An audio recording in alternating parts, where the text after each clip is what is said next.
The hotel room immediately fell silent. My boss, Richard Keller, was standing on the stage. His loud voice echoed off the chandeliers and heavy velvet curtains. Everyone turned to him, glasses of champagne sparkling in their hands. It was supposed to be a celebratory evening to launch our new product line, which I've been working on for 2 years. I sacrificed weekends, birthdays, and even the last months of my marriage. But Richard had his own plans. "She's leaving," he said with a smirk, looking straight at me. She never had what she needed. Polite laughter and applause filled the room, as if everyone had been trained. They didn't even say my name, just her, as if I was an empty space. I felt my throat tighten, but I didn't show it. She stood up, straightened her jacket, and took the envelope she had been keeping with her the whole time. She calmly approached the stage. "To Richard," I said, raising my glass. My voice was even. "From the biggest failure in the company." I put the envelope in front of him and calmly left. No tears, no screams, only silence. Behind me, I heard paper being torn and Richard's voice broke. "What is this?" But I didn't stop. "My name is Linda Harris." I was 43 then. Before that night, I was the head of development at Stamma Technologies, one of the fastest growing firms in Chicago. I devoted 11 years to this company. She started out as a junior analyst, staying late when others went home, carrying projects on her own while bosses like Richard took all the credit. I believed that if I worked honestly and hard, I would receive recognition. But I was wrong. 3 weeks before, Richard called me in his office. He leaned back in his leather chair, all confidence. "Linda, you're doing a good job, but this launch needs a fresh person, energy, someone younger. Let Jason speak." Jason is an intern whom I trained myself. 25 years old, beautiful hair, zero experience. I stared at Richard, expecting it to be a joke. "Sorry, you'll still be on the team," he said in a falsely sympathetic tone. "But investors need a dynamic leader. Don't take it to heart. Don't take it to heart." That day I realized that I had no future in the company. Not because I don't know how to work, but because for Richard the first had become replaceable, unnecessary. He didn't yet know that I had long ago noticed cracks in his empire. For months, I have been seeing strange things in the reports. Test results were inconsistent, expenses were signed without documentation, and figures in investor reports were clearly inflated. Every time I raised the issue, Richard brushed it off. "You're making things more complicated again, Linda. Think about the product." But I trusted my instincts and knew for a long time that if something felt wrong, it probably was. Instincts don't lie. So I started collecting evidence, copies of reports, email correspondence, meeting notes. Quietly, carefully, not for the sake of revenge yet, but because something inside told me to. This will come in handy one day. And this day came faster than I thought. That launch night, I knew what Richard had in mind. His smirk, his toast, his joke, everything was clear. He wanted to humiliate me, to show the board of directors that he was the boss, that he could push out the woman who created the product for which everyone had gathered. But I wasn't going to leave silently. The envelope I placed on the podium was not just paper. It was 6 months of records and documents. Fake test data, fake safety certificates, doctored investor reports. All according to Richard's instructions. There were contracts and memos there proving that our flagship product, the one they were drinking champagne for, had in fact failed crucial safety tests. Richard simply hid these results in order to get to the market faster and impress investors. And I wasn't the only one who knew about this. As I walked out of the room past applauding colleagues and stunned interns, a strange calm came over me. For the first time in many months, I stopped being afraid. I didn't go home straight away. I was driving through the rain-slicked streets of Chicago. The headlights blurred across the windshield. My hands gripped the steering wheel, and memories of what I had sacrificed swirled in my head. The dinners I missed with my daughter Emma, the arguments with my husband that ultimately destroyed our marriage. All for the sake of a company that decided that no one needed me. But they miscalculated. Richard thought I would break down, take the insult, and disappear quietly. He couldn't even imagine that I had already contacted a person who was very interested in my findings.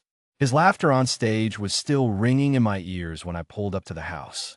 Only now they weren't laughing at me. Richard Keller had no idea how quickly his empire would collapse. And I'm not even finished yet. In the morning, when I woke up, the sun was shining through the blinds, but there was no peace in it. The phone was already ringing off the hook. Missed calls from Richard, two from our coder Marion, and another from an unknown number. I ignored them. Instead, she made coffee and sat at the kitchen table, staring at the briefcase she had been hiding at home for months. Inside, beneath a layer of ordinary papers, were files I'd been collecting since Richard became CEO 18 months ago. At first, the violations seemed minor. Travel expenses without receipts, bonuses without board approval. But then things got more serious. Manipulated security test results, letters with instructions to change numbers before calls to investors, contracts with suppliers who delivered nothing. I should have left then, but part of me still believed I could fix it.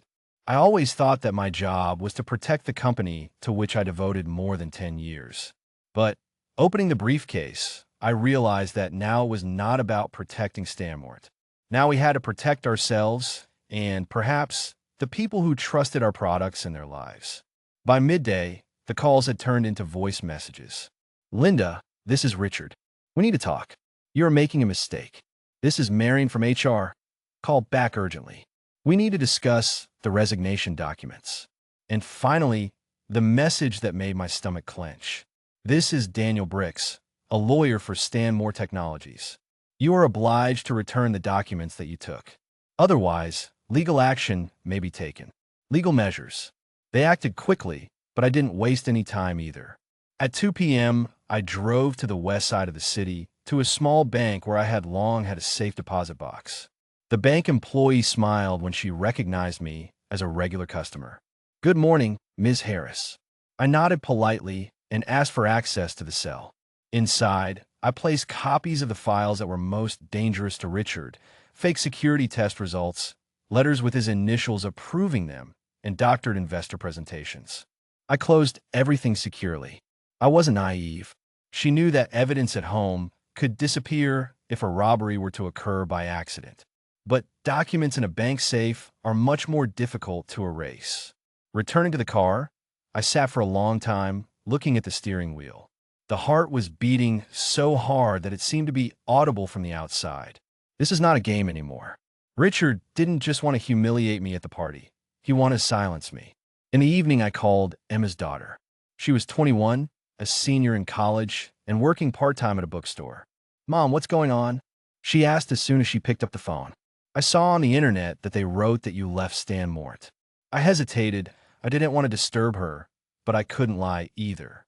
This is true. Richard pushed me out. What is this? Madness. You gave them everything. I know. My throat tightened. But listen, Emma, you need to focus on your studies. Don't interfere with this. There was silence on the line. Mom, are you in trouble? No. Prime lit quietly. I can handle it. Just trust me. When we hung up, I sat in the kitchen in complete silence, holding the phone in my hand. In fact, I didn't know how deep I was in trouble. But one thing was clear. Richard's panic meant I had more power than I thought. On Sunday, a black SUV was parked outside my house for over an hour. I pretended not to notice, closed the curtains, and left the light off. When he left, I made a decision. I can't fight Richard alone. Need help. Someone outside Stanmort, a man who won't be intimidated by lawyers or bought with money. That evening, I took an old business card out of the drawer. It belonged to Sarah Lynn, a former colleague who had left the industry years ago and now worked for a consumer advocacy organization. We hadn't spoken for almost 10 years, but I remembered well her last words before she left. Linda, one day you will understand that there are battles that cannot be won within the company. Call me when that day comes. This day has come.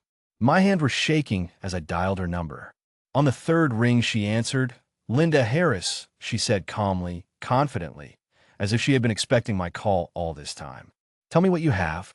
I didn't sleep that night. I put together a clean folder with evidence and notes, removing everything unnecessary that could be attributed to opinion and leaving only the facts. With each tick of the clock, I felt something changing inside me. There was still fear, yes, but clarity appeared next to him. Richard thought I was just a loser who could be humiliated and thrown away. There was one thing he didn't understand. Losers usually don't have evidence in hand. And by Monday, this evidence will be in the hands of those who know what to do with it. Monday greeted us with a gray sky, as if concrete was pressing down from above. I hardly touched my coffee. The shaking wasn't from the caffeine, but from the folder in my bag and the upcoming meeting. Sarah was clear on the phone. Only bring what you're willing to lose. Keep the rest safe. Let's start small. The main thing is to get attention. At 9 a.m., I walked through the glass, revolving doors. Office building in the center. Heels clicked on the marble floor. The sign by the elevators said, Safety Watcher Lars, Office 1500. The administrator smiled warmly at me, as if I was not a stranger to her.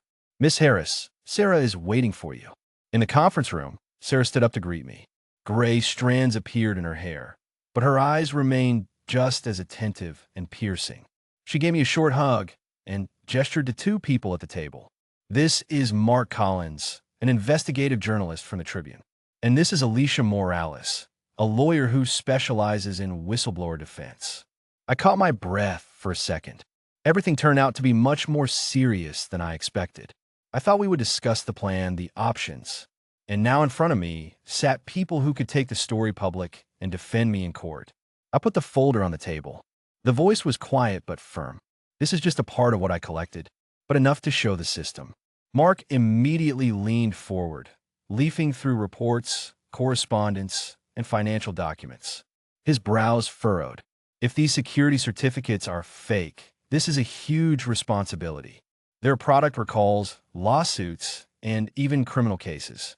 Alicia looked up from her notes. And what about your dismissal? When did this happen? Formally, not yet. Richard tried to push me out at the launch party. HR keeps calling. Alicia pursed her lips. Classic.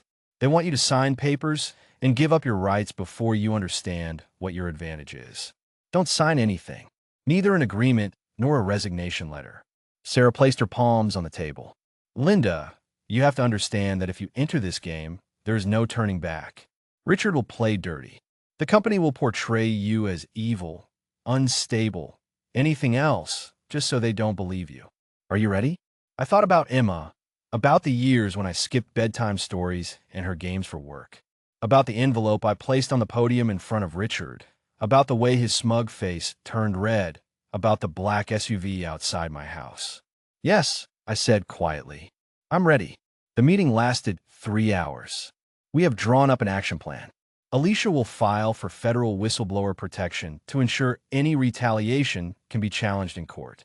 Mark will start checking the documents, but nothing will be published until we are safe. And Sarah's group will prepare notifications for regulators if internal channels prove unhelpful. When I left the building, the weight on my shoulders didn't disappear, but it changed. I was no longer alone, and yet the fear remained. That evening, while I was preparing a simple dinner of pasta and salad, the phone rang again. But it wasn't HR or Richard, it was Emma. Mom, are you okay? I saw the post. Someone writes that you were taken out by security guards. I gripped the wooden spoon tighter. Don't believe everything you read. Nobody took me out. I left on my own. But it's true. You really were fired. I hesitated. They tried. Let's just say I didn't give them an easy victory. I hate that they do this to you, she sighed. You have done so much for them. I swallowed the lump in my throat. That's why I won't let them hush this up.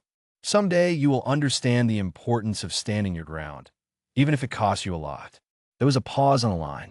Then her voice became softer. I think I understand now. At 9 p.m., there was a knock at the door. I froze. Through the peephole, I saw Richard himself. His jaw was clenched, and his expensive suit looked out of place in my modest neighborhood. Linda, open up, he called in an even but tense voice. We need to resolve this before it gets out of control. I didn't move. The heart was beating so loudly that it seemed he could hear it. I remained silent. A minute later, he took a thick envelope out of his briefcase and slipped it under the door. This is my last offer. Sign it, and it will all be over. You will be provided for life. I waited until his car had driven away before picking up the envelope. The offer was more generous than the previous one. 5 years' salary, a mandatory non-disclosure agreement, and immediate payment. But looking at the papers, I knew the truth. The peace bought by silence was not real peace. I dropped the envelope into the shredder.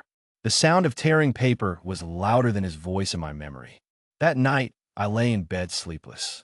I heard the hum of the refrigerator and the distant noise of cars.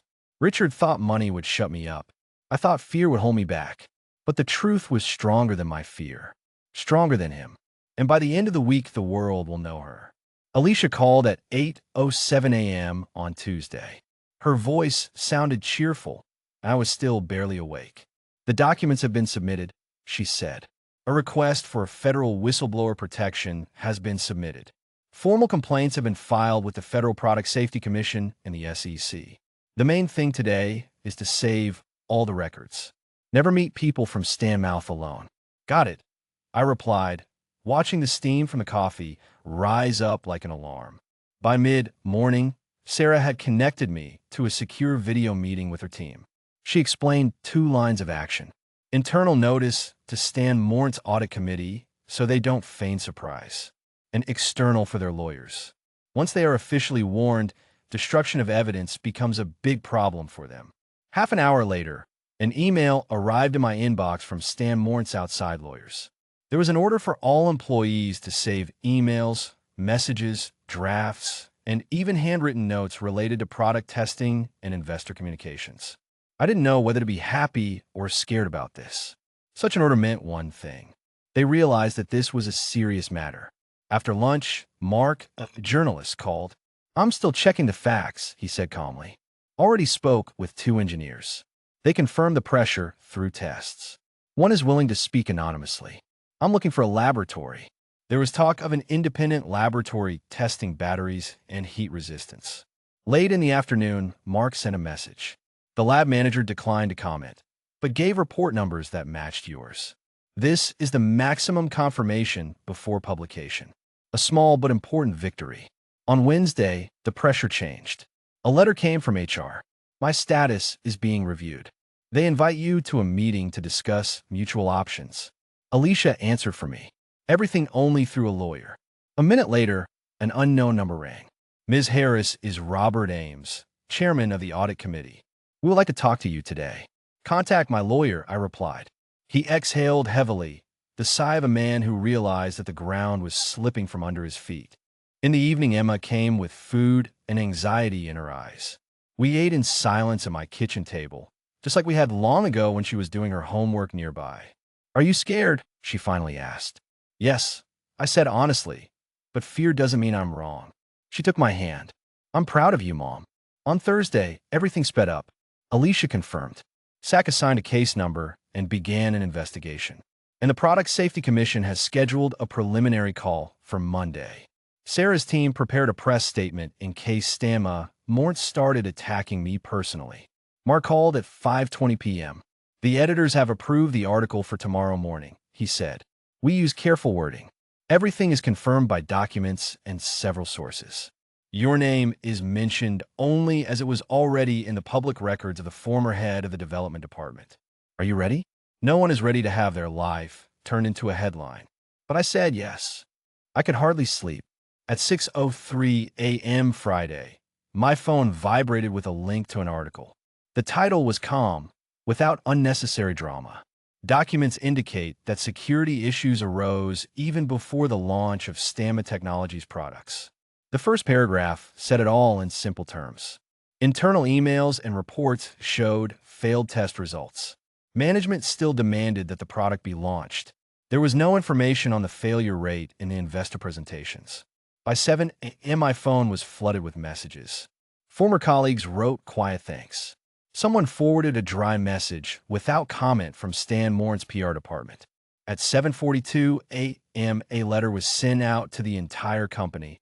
All external inquiries to PR. Do not delete any files. At 8:15 a.m., a short message appeared on the company's website instead of a joyful launch banner. We are reviewing additional data and will provide an update later. The holiday turned into a pause. At 8:31 a.m., Richard left a voice message. The first few seconds were enough for me to hear the rage. "You made a huge mistake. Do you think anyone will hire you after this? Do you think you're a hero? No, Linda, you're a burden. Alicia wrote back 2 minutes later. Don't answer. We saved the voice message. At 9:10, Mark sent a screenshot of Stan Mornt's official statement. We take security issues seriously. We follow strict protocols. We categorically deny falsification of results. Everything is according to the usual scenario. At the bottom, they added, one of the managers has been temporarily suspended from work during the investigation. They didn't have to give a name. I understood it anyway. The second publication came out at noon. Analysts cautiously wrote, short-term instability expected. Management risks elevated. Stamma Mountain shares fell several points. It was in a disaster, but the board felt the pressure. At 12:37 a.m., new letter arrived from the head of the audit committee. Formal invitation to meet on Monday with the committee and external lawyers. Your lawyer may be present. I forwarded it to Alicia. She replied, we'll go on our terms. There won't be a full transcript, just not an official one. And let them confirm in writing what data preservation measures they've taken. The house seemed too quiet all day. I washed the already clean dishes and folded the towel twice in a row. Around 3 p.m., Emma sent a photo of a sign in the bookstore on her campus. Handwritten on the cardboard was, be kind to the person in front of you. You don't know the burden they carry. I looked at these words for a long time until my eyes stung. At 4:22 p.m., an unknown number called. I didn't answer the phone. A minute later, a message came from the same number. I can't call from work. They move files from a shared folder to someone's personal archive. Check the timestamps in the QA folder. Section Q4 to Face Lounge. Sorry, I didn't immediately understand who wrote the message.